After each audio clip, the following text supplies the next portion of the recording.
Engage God mode because we're about to embark on the worst first week of work ever. Worst day ever! Yes, Black Mirror's Smithereens is a tense story about the dangers of technology. So in this video we'll be going over its ending, and if you want to skip right to the Easter eggs, I've left a link in the description below. The very last shot of the episode is of Billy Bauer's eye, which is in direct contrast to the first shot of the episode, which is of Christopher Gilhenny's. The entire episode revolves around these two men. Chris wants to get in touch with him, and the irony isn't lost that the man who founded a company to keep people in touch is one of the hardest to get in touch with. He's on a 10-day no-technology retreat. The eyes, however, become a recurring motif throughout the episode. We see them in several close-ups, and Frankie Valli in the Four Seasons' Can't Keep My Eyes Off of You plays off and on while in the car. What Chris can't keep his eyes off is his phone, at least as of 3 years ago, back in 2015 when he was responsible for the death of his fiancée, Tamsin. He couldn't keep his eyes off his phone and for a brief second took his eyes off the road, which resulted in a deadly crash. Chris was lucky and survived, with the other driver taking responsibility because he had alcohol in his blood. Now Chris has to live with the guilt of killing the only thing that mattered to him. It's after this tragic event that Chris completely cuts himself off from social media.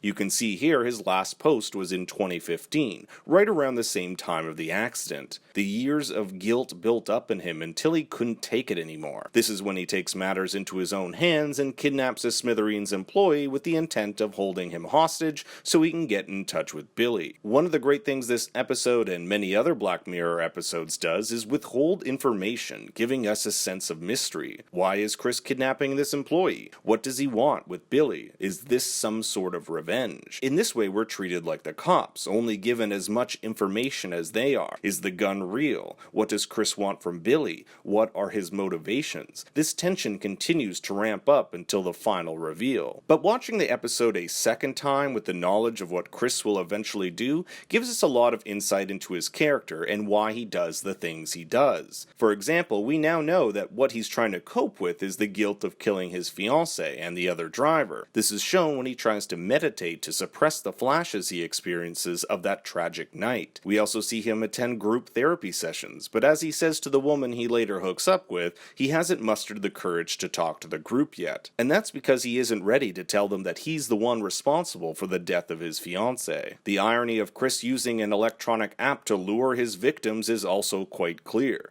especially since we see him in a local restaurant being triggered by the sights and sounds of people on their phones. But part of the challenge of writing a character like Chris is, even though he does bad things, how is it we're still able to connect with him and get caught up in this story? Part of it is because we know Chris isn't that bad of a guy. He lets the first woman who gets in his car go because she's not a Smithereens employee, and he almost lets Jaden go when he finds out he's just an intern his first week on the job. This conflicted nature shows deep down he's not a ruthless killer. He doesn't want to hurt a kid or put them through this trauma. He even lets Jaden out of the trunk and into the back seat, a move which results in him getting chased by the police. Chris also asks a favor of Billy. He wants the password for Chrissy Blackwell's Persona account so he can give it to the woman whose daughter committed suicide. In her group therapy session, she talks about how she grieved for her daughter, but it was the anger of not knowing why she did it that got to her. If only she could get into that account and maybe find some answers. It's this woman who also asks Chris out for a drink, saying, "Might die tomorrow." Joke. "You might die tomorrow," foreshadowing Chris's death. This is the big reason why I think Chris was in fact shot and killed at the end of this episode. Combine that with the look on Billy's face after he gets the news, and how it would make for a tragic fulfillment of this character's story, Chris is most likely dead, and Jaden will have survived. The ramifications of suicide is also explored in this episode, but more so from the perspective of the families. Chrissy Blackwell's mom is consumed by her daughter's death, and Jaden risks his life to retrieve the gun from Chris so he doesn't kill himself, because he knows how the death of his uncle by suicide affected his family. It's only after Chris has told Billy the true story that he finally feels free to go through with killing himself. He's lifted this burden off his shoulder, and although he knows the accident was his fault, there is still blame to be shared with Billy and his company. Chris talks about how Billy designed his platform to be addictive. Billy even refers to it as a crack pipe, with Chris going on to say, I heard that you make these things that way. Addictive. So that you can't take your eyes off them. There's a whole department at Smithereens devoted to engagement, and Billy feels like everything is out of his control. The Smithereens that he created in 2008 isn't what it is today. It's morphed into something bigger than himself. But that does not excuse the fact that Chris was the one who looked at his phone when he shouldn't have. No one forced him to do it. But for Chris, the addiction was too strong. The whole point of Black Mirror is to hold a mirror up to society. Many of the messages in the episodes are warnings, and Smithereens is no exception.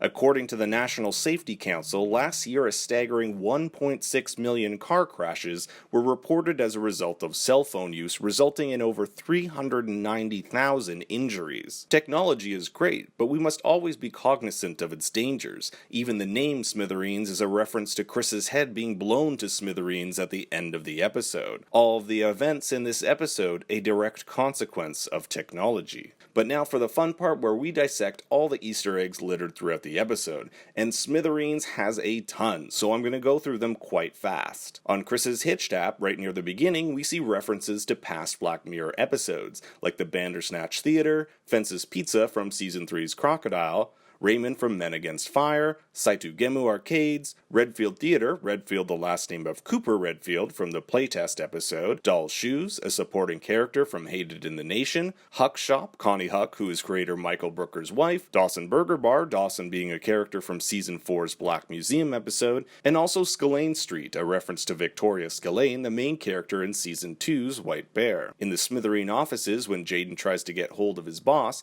we get this shot of reception, which is chock full of goodies. Starting on the left-hand side, we see a bunch of hashtags. Snout Rage goes back to Season 1, Episode 1, where British Prime Minister Michael Callow has to have sex with a pig in order to save the much-beloved Princess Susanna. We also have two Saito Gemu hashtags, the Japanese gaming company dedicated to creating immersive gaming experiences, which can be seen in Season 3, Episode 2's playtest. They are apparently announcing a collaboration with Netflix, also the platform which Black Mirror streams on. Beneath that is hashtag Ashley O Wembley, Ashley O being the mega pop star in the next episode who is performing at Wembley Stadium in London, and to the right you can see her tweet, or Smithereen, that says "Ready for Fire Tonight, Ashley O X." Back on the left, there's a reference to two British shows, Bargain Hunt and Gogglebox, the Sea of Tranquility reboot, which can be seen in episode 3 of this season's, which is a reference to the movie these cosplayers are going to in season 3's Nosedive. We have the Delete Persona hashtag, Persona we see in this episode as the platform Chrissy Blackwell's mother is trying to gain access to. Persona is the Black Mirror equivalent of Facebook, and this situation was mimicked in real life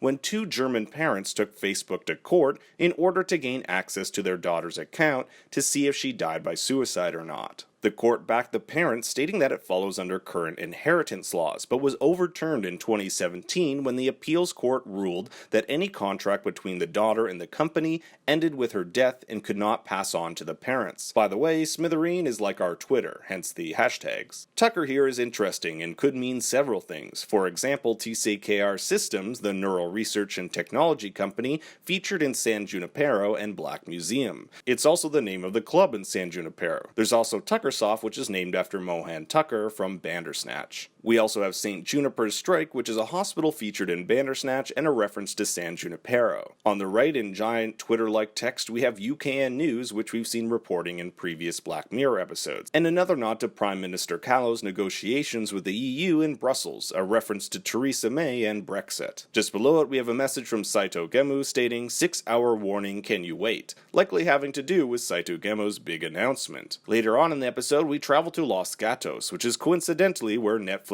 headquarters is located. On the Receptionist Smithereen account, we get a few hashtags on the right which can barely be made out. The first is The System, which is from Season 4's Hang the DJ. The System was the program that paired couples with an over 99% success rate. Now, if only I could get one of those. Hotshot is the TV show from Season 1's 15 Million Merits, Clayton Lee from Black Museum, Compliance, the drink from 15 Million Merits that makes you compliant, and Granular, the company behind the robot drones from Hated in the Nation. It's now time for Speed Round. We're going to finish it off in the speed round. Where we name off all the references in this Smithereen employee's phone. Carlton Bloom, the artist from National Anthem, Carrie and Clayton Lee from Black Museum, Cooper from Playtest, Daly from USS Callister, Dr. Peter Dawson from Black Museum, Dudani from USS Callister, Greta from White Christmas, Hector from Shut Up and Dance, Ian, one of the murderers from White Bear, Jamie from The Waldo Moment, Karen Park from Hated in the Nation, Kelly from San Junipero, Kenny from Shut Up and Dance, Lacey from Nosedive, Liam from The Entire History of You, Martha from Be Right Back, Matt from White Christmas, Prime Minister Michael Callow, Nanette and Nate Packer from USS Callister, and Nish, the main character from Black Museum. And I'm pretty hungry after saying all that, so here's some Fence's Pizza.